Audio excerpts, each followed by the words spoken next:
I'm reading the book Will Grayson by John Green.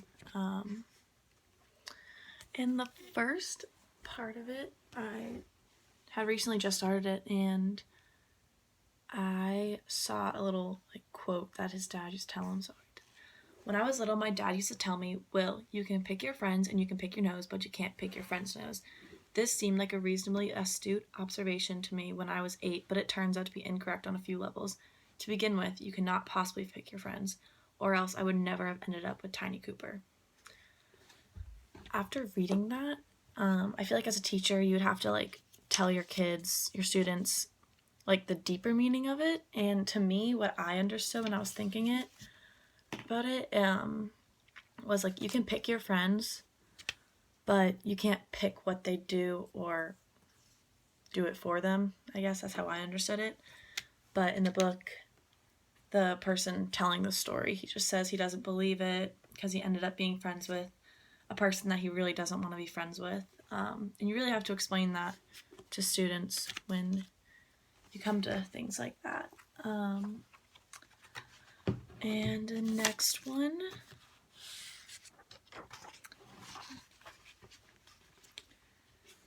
And then this huge hand settles on my shoulder, and I look down and see the middle school graduation ring he's worn on his pinky ever since 8th grade, and know immediately that it's tiny.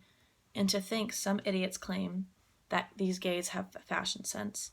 I turn around and Tiny Cooper is crying huge tears. One of Tiny Cooper's tears could have drowned a kitten. And I mouth, "What's wrong?" because Ashland Avenue was sucking too loud for him to hear me. And Tiny Cooper just hands me his phone and walks away. It's showing me Tiny's Facebook feed, zoomed in on a status update. Zach is the more I think about it, the more I think why ruin a great friendship. I still think Tiny's awesome though. I push my way through a couple people to Tiny, and I pull down on his shoulder and scream into his ear, "That's pretty bad." And Tiny shouts back, "I got dumped by a status update." And I answer, "Yeah, I noticed. I mean, he could have at least texted or emailed or sent a passenger pigeon." "What am I going to do?" Tiny shouts in my ear. And I want to say, hopefully go find a guy who knows there's no you in awesome. But I shrug my shoulders and pat him firmly in the back and guide him away from Ashland Avenue toward the bar.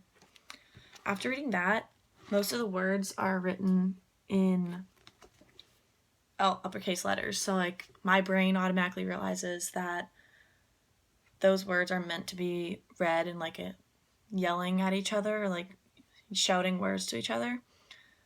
So just from reading that and listening to my reader brain, I realized that the way you read it really puts an emphasis on the situation, and you can understand what's really being talked about, the emotions being shared through that.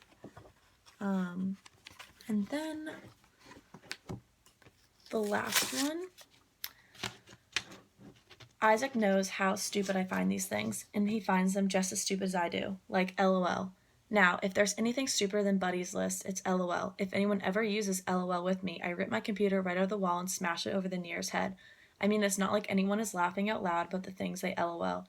I think it should be spelled LOLL.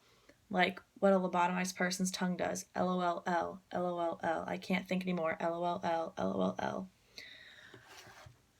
This one's a little weird, but for the longest time, I have always read and typed just LOL. I've never really looked at it as LOLL.